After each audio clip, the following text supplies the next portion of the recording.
Greetings all, and not only is it my pleasure to be back with you at Nadi's Eclectic Culinary, but also to welcome my new viewers.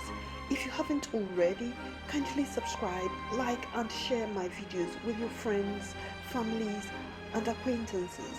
So, on the menu today is my decadent and luxuriously self-indulgent custard pie with the richest and flakiest crust. Actually baked two of them.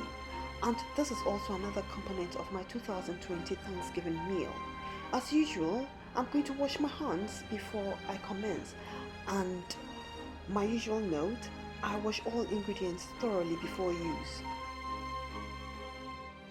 My ingredients are as follow: all-purpose flour, sugar, butter, salt, ground nutmeg, baking powder, baking soda, cold water, and of course eggs, vanilla extract, whole milk, which you'll see later in the process.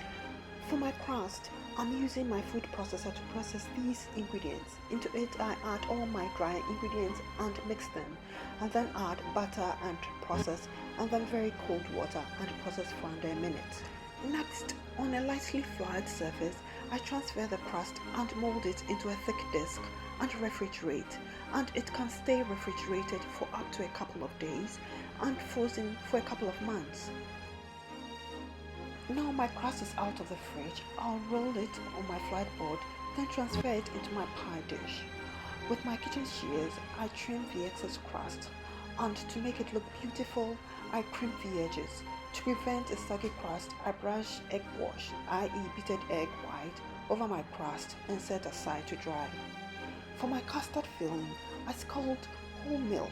In the meantime, I crack whole eggs individually in a small dish before transferring them into my mixing bowl.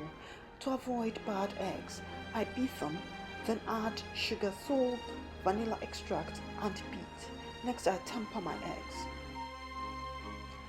Now I pour custard into crust, sprinkle nutmeg for a kick and protect the edges from burning with foil and bake.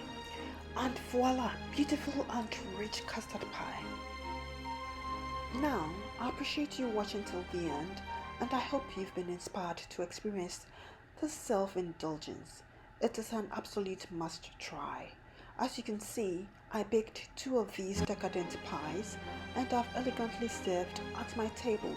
Always, always. I hope I've brightened your day in some way, and if you haven't already, kindly subscribe, like and share this video and all my videos with your families, friends and acquaintances. Ta-ta and stay well.